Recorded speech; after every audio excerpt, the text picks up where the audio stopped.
오늘 말씀을 가지고 지난주에 같은 제목을 가지고 두 번째로 말씀을 드립니다. 세상으로 보냄받은 교회.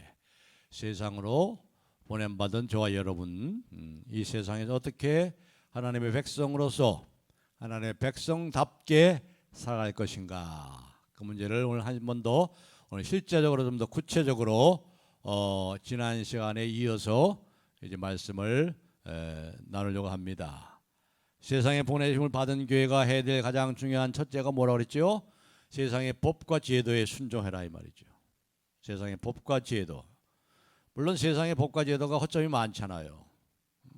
옛날에 지난 시간에 말씀드렸지만 옛날에는 이 초등학교 교사가 갑질을 했는데 지금은 어떻게 됐어요? 법과 제도가 바뀌어 가지고 학부모들이 갑질을 하는 시대가 되어버렸어요. 물론 그런 게 법과 제도가 허점이 있다 할지라도, 그러나 우리가 법과 제도를 만든 이 세상 정보에 대해서 우리가 순종하고 나가는 것을 말씀했습니다. 그리고 우리가 무엇보다도 이 법과 제도를 정말 공평하게 정의롭게 잘 만들 수 있는 국회가 될 수 있도록 기도하라고 그랬죠. 또 그런 국회의원을 뽑아야 됩니다. 법과 제도만 잘 만들면 뭐 하겠어요? 결국 그 법과 제도를 누가 운영합니까? 사람이 하잖아요, 사람이. 그러니까 그것을 운영하는 사람들이, 국회의원들이 잘 뽑아서 이런 일들을 위해서 우리가 기도해야 된다 말씀을 드렸습니다. 그리고 또 네 가지를 또 말씀드렸죠. 뭇사람을 어떻게 하라고요? 모든 사람을 공경하고, 나하고 이념이 다른 사람, 나하고 나를 힘들게 하는 사람조차도 공경하라. 모든 사람입니다. 모든 사람. 나하고 생각을 달리하는 사람까지도. 그리고 믿는 형제 자매들을 어떻게 하라고 그랬어요? 사랑하고, 사랑하라. 그리고 세 번째로는 하나님을 두려함으로, 하나님을 두려워하고, 하나님을 두려워하면, 하나님을 두려워하게 되면 다른 두려움은 다 사라지게 돼 있어요. 그 하나님을 두려워하는 그 두려움이 다른 두려움을 다 삼켜버립니다. 하나님을 두려움으로, 그 다음에 누굴 존대해요? 왕을 존대하라. 왕이 누구예요? 오늘 대통령을 존대하고, 위에 있는 지도자들을 존대하라. 그런 말씀을 드렸고, 특별히 지난 시간에는 이제 가장 불합리한 노예제도에 대해서 말씀을 드렸습니다. 노예제도. 이 가장 불합리한, 부당한 이 노예제도에 대해서 우리가 어떻게 생각할 것인가. 그 당시 노예들은 물건 취급을 당했잖아요. 2000년 전에 로마 시대에. 로마에 120만 명이 살았는데 그 중에 3분의 1이 40만 명의 노예들이었어요. 노예들. 가장 부당하고 억울한 일을 당하게 됩니다. 그때 우리가 그리스도인 노예로서, 또 그리스도인 노예 주인으로서 어떻게 살아야 될 것인가를 말씀을 드리고, 오늘의 말씀에 적용을 했죠. 19절에 보면은 이렇게 말씀합니다. 19절. 부당하게 고난을 받아도 하나님을 생각함으로 참으면 아름다우나. 아름답다는 말은 거기 이제 난회주에 보면은 은혜란 말이죠. 은혜. 거기에 하나님의 은혜가 있어요. 부당한 일을 당하니 얼마나 억울해요. 이게 세 사람이 제일 참지 못하는 게 억울한 거 아니에요. 억울한 거. 그런데 이 억울한 이 부당한 것을, 이 고난을 받아도 하나님을 생각함으로 참으면 이것은 아름답고, 이게 은혜다. 은혜다. 세상에 줄 수 없는 은혜가 거기에 임한다는 거예요. 그리고 20절 하반절에도 그랬죠. 그러나 선을 행함으로 고난을 받고 참으면, 선을 행함으로 고난을 받고 참으면 이것은 하나님 앞에 아름다우니라. 은혜니라. 은혜라. 은혜. 거기서 하나님 큰 은혜를 경험한다는 거예요. 억울하게 부당하게 고난을 받고, 선을 행하다가 고난을 받고, 세상에 보내심을 받은 성도는 이 세상에서 고난을 받기 위해 보내심을 받았다. 이렇게 말씀하는 거예요. 그렇죠? 여러분, 왜 이 세상에 보냈어요? 왜 이 세상에 태어나게 했어요? 억울하게 부당하게 고난을 받고 선을 행하다가 고난을 받도록 하기 위해서 여러분들을 이 세상에 보냈단 말이에요. 오늘 이게 굉장히 심각한 문제, 이게 보통 일이 아닙니다. 이게 맨날 우리는 고난만 받고 살아야 되나? 억울해도 그냥 참고 살아야 되나? 그렇게 살라는 거예요. 그렇게 살라고 우리를 보냈대요. 자, 21절. 오늘 21절 말씀을 다 같이 한번 읽어보겠습니다. 21절 시작. 이를 위하여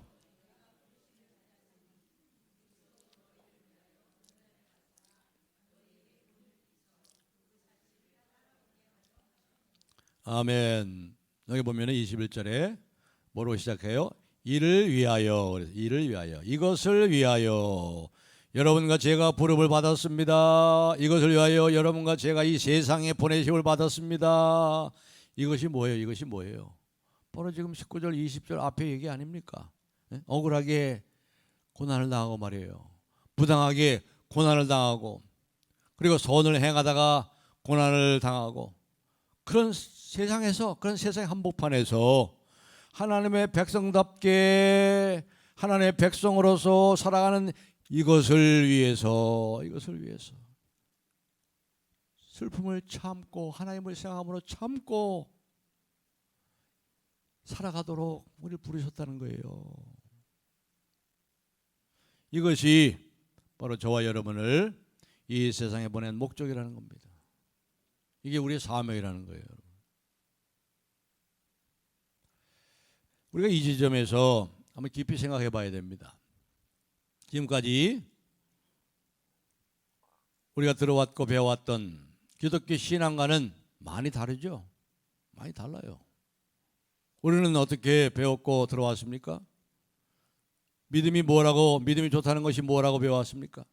믿음이 좋으면 축복받고 믿음이 좋으면 만사 형통하게 되고 이렇게 배우지 않았어요? 그런데 사도 베드로조차도 그렇게 생각한 적이 있어요. 그렇게 생각한 적이 있어요.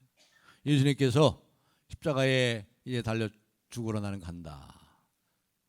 이 고난을 당하러 간다 그러니까 베드로가 어떻게 했어요? 예수님에게 달려들어가지고 예수님 멱살을 막 잡고 말이죠. 따지고 절대 주님께 그런 일이 나서는 안 됩니다. 어떻게 그런 일을 당할 수 있습니까? 베드로가 그랬었어요. 그러나 지금은 베드로가 달리 말하고 있습니다. 우리를 부르신 목적이 이 세상에서 성공하고 이 세상에서 잘 먹고 잘 사는 것이 아니라 이 세상에서 하나님의 백성으로서 하나님의 백성답게 살아가는 것이다. 그렇게 하나님의 백성으로서 하나님의 백성답게 살아가려면 반드시 고난을 당하게 돼 있다. 낮아져야 되고 섬겨야 되고 희생해야 되고 고난의 길을 가야만 한다. 이것이 하나님께서 우리를 부르신 목적이고 저와 여러분을 이 세상에 보내신 목적이다. 우리의 사명이다. 그렇게 말씀하는 거예요. 기독교 신앙은 세상에서 승승장구하는 것이 아닙니다. 기독교 신앙은 이 세상에서 하나님의 능력으로 강자가 되는 것이 아닙니다. 기독교 신앙은 이 세상에서 높은 자리에 올라가서 높임받고 군림하는 것이 아닙니다. 하나님의 뜻을 이루기 위해서 기꺼이 낮은 자리에서 약자가 되는 거예요. 그렇다고 여러분 뭐 승진하지 말라는 그런 건 아니죠. 그런 뜻은 아니에요. 내가 하나님이 나를 아무리 높은 자리에 세웠다 할지라도 내가 대통령 자리에 하나님께서 나를 세웠다 할지라도 거기서 낮아지고 대통령으로서 섬기고 왕같은 제사장들을 타고 백성들을 위해서 울고 낮아지고 섬기고 희생하라. 그래서 기독교의 미덕이 뭐예요, 여러분? 기독교의 미덕이 희생하기, 희생, 봉사, 섬김, 양보, 겸손, 낮아짐 이런 거 아닙니까? 이게 미덕이잖아요, 기독교의 미덕. 그런데 지금까지 기독교가 거꾸로 가르치고 거꾸로 살아왔어요. 강자가 되고 윗자리에 앉는 것을 소원하고 승승장구하고 부자가 되고 자기 소원 성취하고 이런 것들이 좋은 신앙이요. 이것이 믿음이다. 그렇게 가르쳐 왔단 말이죠. 이것이 바로 기독교 신앙이 얼마나 잘못 가고 있는 것을 보여주는 단적인 증거라고 할 수 있습니다. 여러분, 이것은 참 우리에게 굉장한 도전이에요. 이게 바로 십자가입니다. 십자가. 엄청난 도전으로 우리에게 다가오는 얘기입니다. 왜냐하면 우리의 본성은 이걸 원치 않거든요. 우리의 본성은 절대 그걸 원치 않아요. 그렇지 않아요? 이 세상을 원치 않잖아요. 그래서 바울이 사도가 그래서 고백하는 거예요. 나는 날마다 죽노라. 이런 면에서 죽는 거예요. 나의 정과 세상을 향한 정과 욕심을 십자가에 날마다 못 박느니라. 우리 본성은 이걸 싫어하는 거예요. 이 세상은 이런 사람들을 존중하지 않아요. 무시합니다. 짓밟습니다. 패배자요 바보라고 합니다. 예수님의 별명이 뭐예요? 바보 예수. 예수님 별명이 바보 예수예요. 세상의 모든 죄를 다 지시고 모든 모욕을 당하시고 조롱당하시는데도요, 한마디 변명도 없어요. 그냥 끌려가서 죽임 당해. 때리면 맞고 침뱉으면 당하면 침뱉음 당하고. 그래서 예수님은 별명이 바보 예수예요. 바보 예수. 세상 사람들 볼 때 패배자예요. 21절로 23절에 그렇게 말씀하지요. 21절 말씀부터 제가 읽겠습니다. 이를 위하여 너희가 부르심을 받았으니 그리스도도 너희를 위하여 고난을 받으사 너에게 본을 끼쳐 그 자취를 따라오게 하려 하셨느니라. 그런 죄를 범하지 아니하시고 그 입에 거짓도 없으시며 욕을 당하시되 맞대어 욕하지 아니하시고 고난을 당하시되 위협하지 아니하시고 오직 공의로 심판하시는 이에게 부탁하시며. 예수님께서 이렇게 사셨단 말이죠.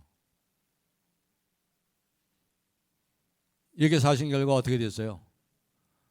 빌립보서 2장 9절로 11절 우리 화면에 올려주세요. 다 같이 한번 읽겠습니다. 이렇게 해서 예수님 어떻게 되셨나? 시작.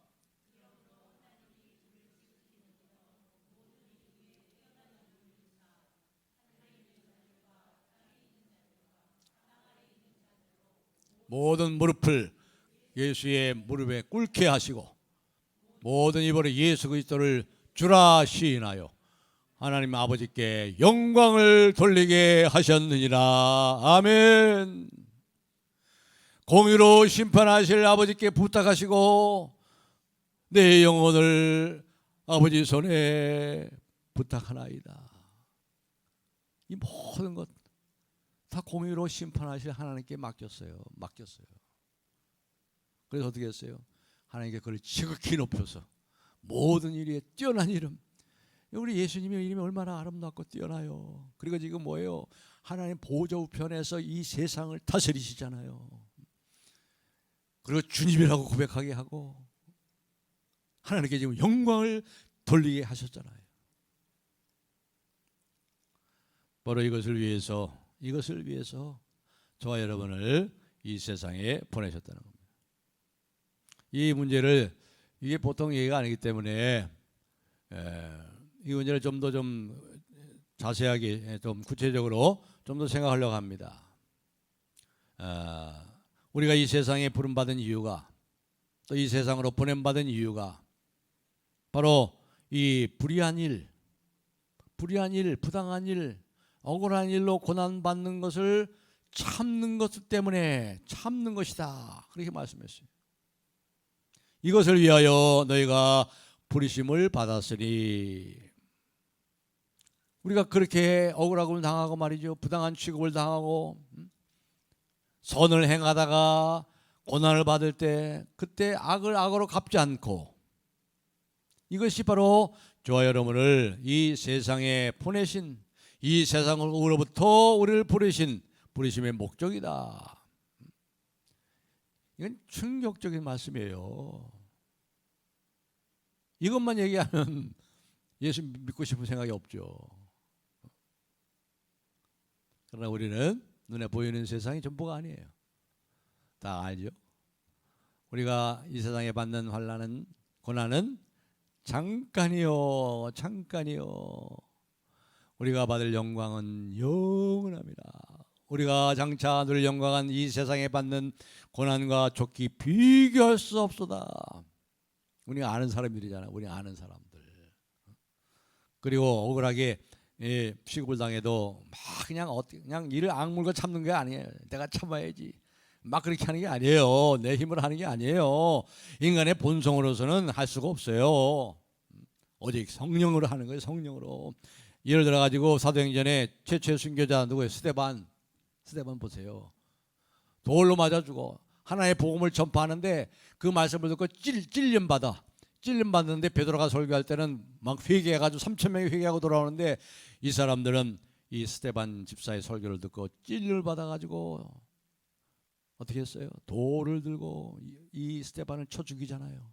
근데 스데반의 얼굴이 해와같이 빛나고 해와같이 빛났어요. 해와같이 빛나면서 저들을 용서하여 주옵소서. 하늘문이 열리고 예수께서 자리에 앉으셨던 예수님이 벌떡 일어나가지고 말이에요. 이 스데반에게 용기를 주시려고 말이에요. 성령의 능력으로 하는 거예요. 우리는 보통 사람이 아니에요. 어떤 사람이에요? 우리는 신령한 사람들이에요. 스피리추얼 맨이에요. 스피리추얼 워먼이에요. 영적인 사람들이에요. 신령한 사람. 영적이라는 게 뭐예요? 성령이 역사하셔서 나타나는 모든 현상과 결과들을 영적이라고 그러는 거예요. 그리스도인은 영적인 사람들이에요. 신령한 사람들인 거예요. 보통 사람이 아니에요. 여러분 생각해 보세요. 우리가 날마다 뭘 위해서 기도합니까? 문제 해결을 위해서 기도하잖아요. 세상에서 여러 가지 문제를 해결하기 위해서, 불의한 일을 당하지 않고, 그리고 불의한 일을 당하면, 억울한 일을 당하면 하나님 좀 개입하셔가지고 이걸 깨끗하게 좀 해결해 주세요. 이렇게 기도하잖아요, 여러분. 이게 기도의 응답이죠. 불의한 일로 고난을 당하는 것이 하나님께서 우리를 부르신 목적이라니. 야, 어떻게 이렇게 참고만 살 수 있어? 사실 이 말씀은요, 베드로 전서에서 우리가 가장 소화하기 힘든 말씀이에요. 그러나 가장 핵심적인 말씀입니다. 가장 핵심이에요.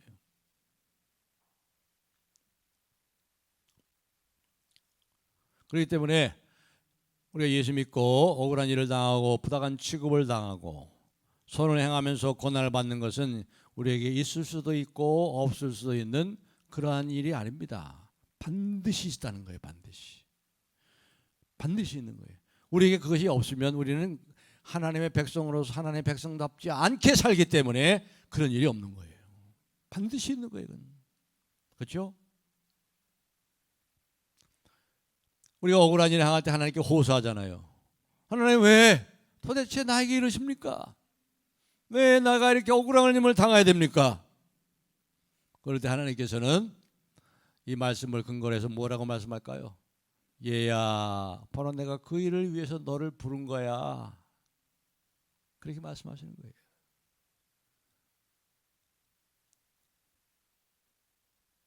사실 베드로 자신도 아까도 말씀드렸습니다마는 이 사실을 제대로 이해하지 못했어요.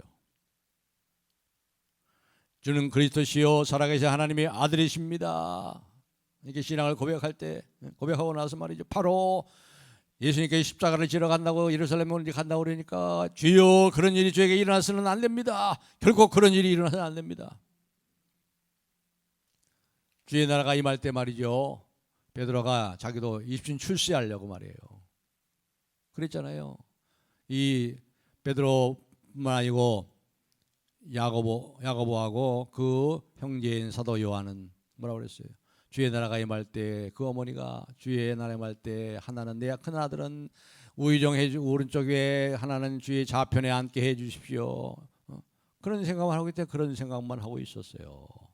예수 믿고 출세하고 성공하고 잘 되고 입신 양명하고 예수님 출세하는 가장 이해할 수 없던 사람이 바로 베드로 자신입니다. 이 베드로서를 기록한 이 베드로 사도예요. 그런데 지금 베드로가 이제 흩어진 교회에 이런 말씀을 주고 있잖아요. 무엇을 깨달았을까요? 베드로 사도가 고난의 의미에 대해서 깊은 깨달음을 얻은 거예요. 깊은 인식에 들어간 거예요. 여러분, 예수님께서 부활하시고 나서 베드로를 찾아오셨죠. 그래가지고 베드로에게 내 양을 치라, 내 양을 먹이라 이렇게 부탁하시면서 뭐라고 말씀하셨죠? 내가 지금까지는 내가 원하는 길로 다녔지만 그러나 이젠 다른 사람이 와서 내 두 발을 벌리니 내가 원치 않은 곳으로 너를 이끌고 가리라. 원치 않는 것이 뭐예요? 고난받는 거, 억울하게 고난을 받고 부당하게 취급을 당하고 말이죠. 선을 행함으로 고난받는 그 길로, 원치 않는 길, 이게 사람들이 원치 않는 길이잖아요. 왜 억울하게 고난 당해야 돼? 내가 왜 부당하게 취급을 당해야 돼? 왜 고난을 받아야 돼? 왜 제 선을 행하는데 왜 고난을 받아? 왜 선을 행하면 그 선에 대한 보상이 있어야 되는데 왜 내가 선을 행하는데 오히려 고난을 받아? 오히려 부당하게 취급당해? 그게 이해할 수 없는 거예요.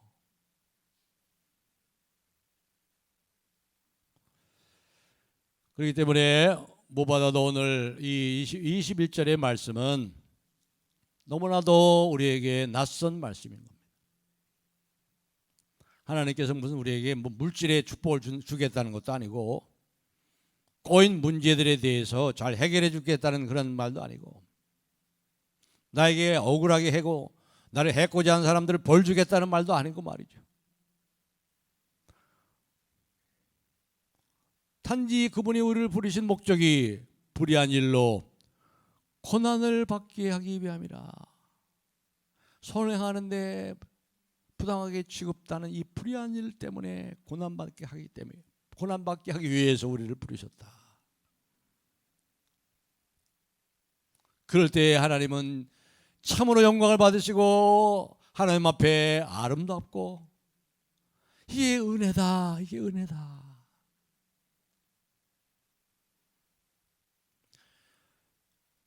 여기 보시면 21절에 보시면요, 그리스도께서 너희를 위하여 고난을 받으사 이렇게 표현했거든요.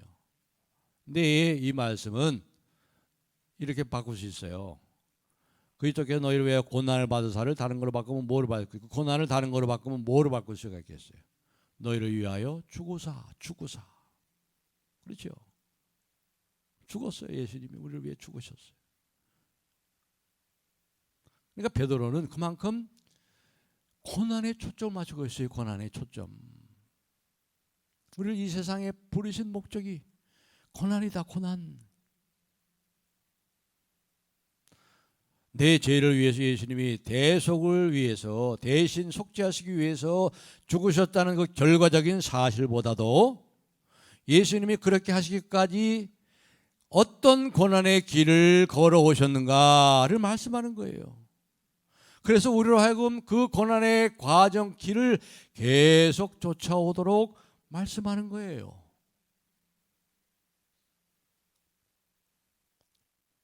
그래서 오늘 말씀을 통해서 여러분들 예수님께서 고난과 죽으심을 나를 위한 것으로만 생각하면 안 돼요.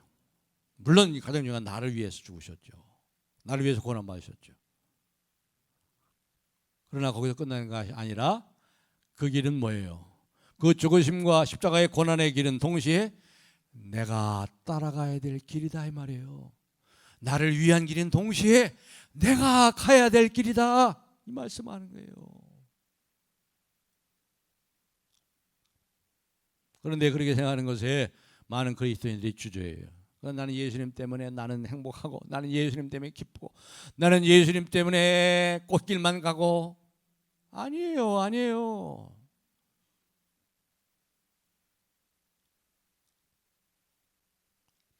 예수님의 십자가는요, 하나님께서 우리에게 오시는 길이에요. 십자가를 통해 우리에게 오셨잖아요. 동시에 우리가 하나님께로 가는 길은 그 길밖에 없어요. 십자가 길밖에 없어요. 이 두 가지는 한 길이 하나예요. 하나예요. 그럴 때 하나님 앞에 아름답고 하나님의 은혜의 강력한 증거들이 나타난다는 거예요. 이런 건 세상에 없기 때문에, 그래서 이걸 보면 세상이 놀라 자빠져요. 그래서 주님 앞에 돌아오는 역사가 얼마나 많아요. 우리는 누구나 자기의 정당성을 증명하려고 합니다. 자신을 향해서 거짓 참소를 한다거나 거짓 증거한다거나 모욕적인 언사를 한다거나 그걸 들을 때 가만히 있을 사람이 어디 있어요? 하지만 예수님께서는 이런 일을 대하실 때 아주 익숙하셨어요. 모욕을 당하시되 대신 욕하지 아니하시고, 위협을 당하시되 위협하지 아니하시고, 협박을 당하시되 위협하지 않으시고, 어떻게 했어요? 공의로 판단하시는 하나님께 맡기셨어요. 하나님 앞에 전부 하나님께 맡기셨어요. 이거 한두 번 한 것인가? 아니에요. 예수님이 한두 번 하신 거 아니에요. 이 3년 공생애 동안 늘 반복적으로 그렇게 살아오셨어요. 그러니까 십자가의 죽으심의 고난은요, 단회적인 사건이, 단순히 한 사건이 아니라 예수님의 삶의 태도가 그랬다는 거예요. 삶의 태도가.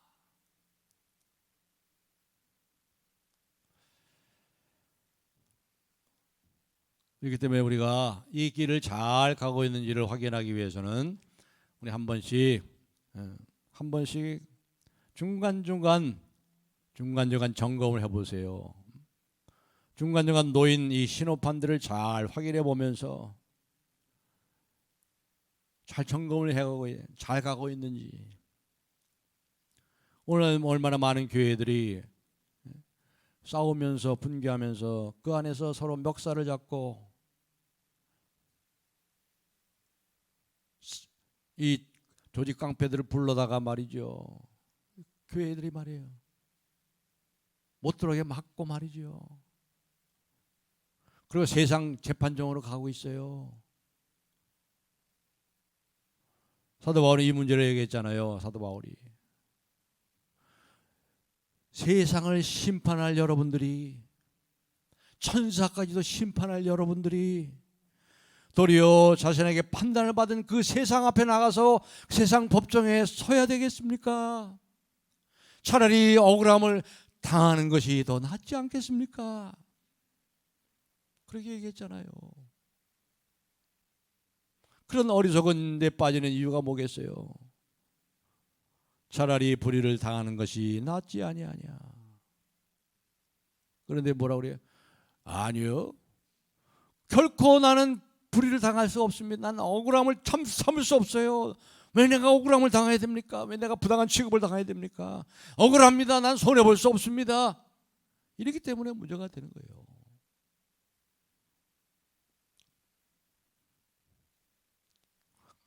그래서 세상의 법정에서 승리한다고 한들 하나님의 영광을 받지 않으시죠. 하나님께 아름다운 것이 아니죠. 사람이 가장 참을 수 없는 것 중에 하나가 뭐예요? 억울함 당하는 거. 억울하고 부당한 취급을 당하는 거.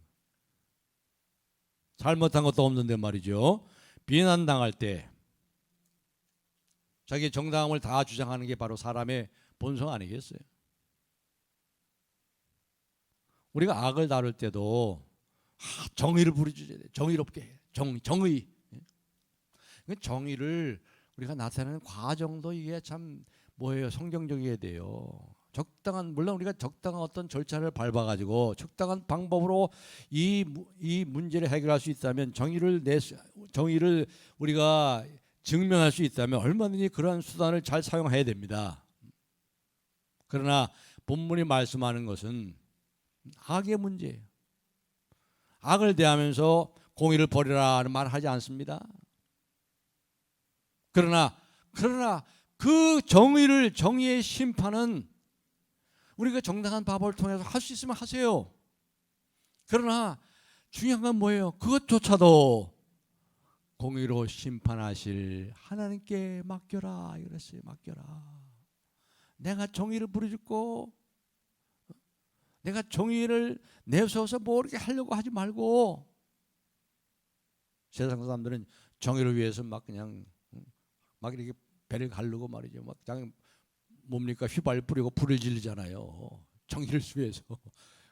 그렇게 그건 말도 안 되는 거죠. 그러나 정당한 방법은 할 수 있으면 하세요.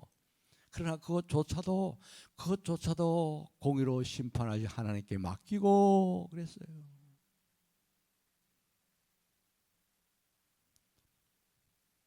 교회는 정의를 위해서 있는 게 아니고요, 이 은혜를 나타나기 위해 있는 거예요. 정의보다 은혜를 나타나기 위해서. 하나님께 아름다움이라. 그렇다고 정의의 원칙을 시행하는 거 아니에요. 베드로 사도가 이 문제를 여러 번 얘기했어요. 1장 17절 한번 보세요. 1장 17절. 1장 17절 한번 다 같이 한번 읽어보겠습니다. 1장 17절 시작. 외모로 보시지 않고 각 사람의 행위대로 심판하시는 일을 너희가 아버지라 부른즉 너희가 낙으로 있을 때를 두려움으로 지내라. 심판하시는 일, 사람의 행위대로 심판하시는 하나님이 계시다. 또 3장 17절 한번 보겠습니다.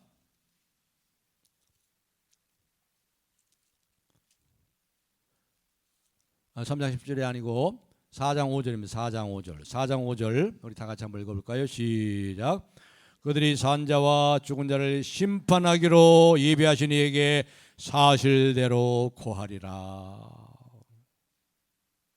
하나님의 심판은요, 공의의 심판은 반드시 있어요. 반드시. 넘부시기의 역사에 하나님의 공의의 심판은 반드시 있어요. 하나님의 때에 반드시 있어요. 그러니까 반드시 공의로 심판할 하나님께 그 정의조차도 맡기고 억울한 일을 당할 때 하나님을 생각함으로 참고 예수님처럼 그런 걸 위해서 우리를 부르셨고 이 세상에 우리를 보내셨다는 거예요.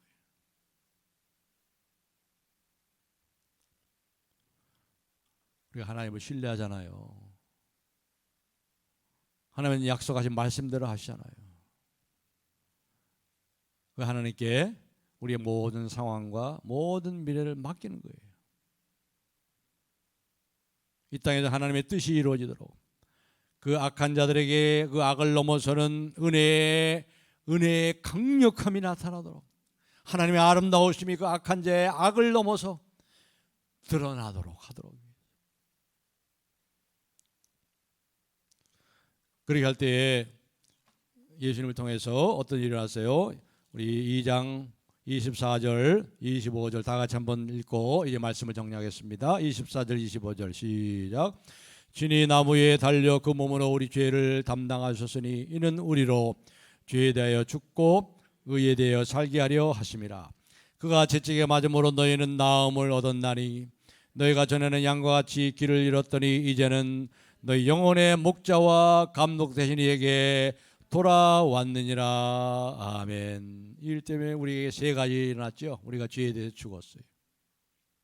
이 죄와 상관없는, 이제는 의에 대해 살고 죄와 싸워 이기고 심지어 부당한 일과 억울한 일을 당해도 참고 하나님의 생각으로 참고 하나님의 은혜 속에 거하는 이 의에 대해서 사는, 하나님에 대해 사는 이런 자리에 들어갔어요. 우리가. 이게 보통 일이에요. 이게 보통 일이 아니에요. 억울해서 어떻게 살아. 법정에서 증거해야지. 물론 정당한 방법을 해야 돼요. 해야 되지만 그것조차도 공의의 하나님께 맡기고. 그 다음에 뭐랬어요? 그가 채찍으로 너희는 나음을 얻었나니. 우리가 죽을 병에 걸렸었잖아요. 다 죽을 병에 걸렸죠. 죽었었고 죽을 병에 걸렸어요. 우리가 죄라는 바이러스에 의해서 악과 고난과 질병이라는 질병에 걸리고 이미 죽었고 그리스도 안에서 하나님 몰랐고 하나님과 상관없이 죽었던 너희를 살리셨도다. 저 여러분이 살아났잖아요. 이제 영원히 산자가 됐지. 우리는 안 죽어요. 우리는 죽어도 안 죽어요. 죽는 그 순간 낙원으로 신적 충만한 상태로 들어가는 거예요. 그리고 세 번째는 뭐지요? 너희의 영혼에 너희가 전에 양과 같이 길을 잃었더니 다 길을 잃고 어디가 길이냐 어디가 길이냐 길 찾아 헤매고 이리저리 방황하던 우리들 돈이 길인가 권력이 길인가 명예가 길인가 쾌락이 길인가 이 세상의 헛된 것을 찾아 헤매던 우리들이 이제 길을 잃고 헤매던 우리가 목자이신 주님이 영혼의 목자이신 우리 주님께서 우리에게 찾아오셔서 그 품으로 돌아왔잖아요. 우리가 주님 품에서 주님의 사랑을 받고 주님의 돌보심을 받고 주님이 우리를 구해 주시고 우리를 치유해 주시고 우리의 상처를 싸매 주시고 우리의 슬픔을 변하여 기쁨이 되게 하시고 우리를 강하게 하시고 영원토록 우리의 목자가 되시는 이 놀라운 축복을 받았잖아요. 사랑하는 성도 여러분, 오늘 말씀은 우리에게 심각한 도전입니다. 그러나 이것은 세상이 줄 수 없는 우리가 억울하게 취급을 당하고 부당하게 취급을 당하고 선을 행함으로 고난을 받아도 죄에 대해 죽고 의에 대해 살고 예수님이 그 일을 가셨고 베드로도 그래서 베드로도 어떻게 됐어요? 십자가에 거꾸로 죽었잖아요. 거꾸로 매달려. 예수님 12제자들이 다 순교했잖아요. 바울도 목이 잘려 순교하고 그들이 불쌍한 사람들이요? 최고의 하나님의 영광을 나타낸 사람들이고 영광의 자리에 가 있는 사람들이죠. 이런 사람들은 세상이 감당할 수 없는 거예요. 우리를 이렇게 살라고 부르신 거예요. 이러한 믿음으로 이 믿음의 담대함을 가지고 공의로 심판하실 하나님을 바라보면서 억울해도 물론 법적으로 정당하게 할 수 있으면 하세요. 그러나 그것조차도 공의로 심판하실 하나님께 맡기시고 하나님을 생각함으로 참으면 하나님 앞에 아름답다. 하나님의 기쁨이요. 하나님도 그걸 보고 하나님도 감격을 하세요. 감동을 받아. 하나님이 그래 잘한다. 잘하고 있다. 예수님이 자리에서 벌떡 일어나가지고 스데반을 순교장면을 보셨잖아요. 얼마나 힘을 북돋아 주셨겠어요. 이러한 믿음으로 살아가는 이 보내심의 사명을 잘 감당하는 저와 여러분이 되시기를 주님의 이름으로 축복합니다.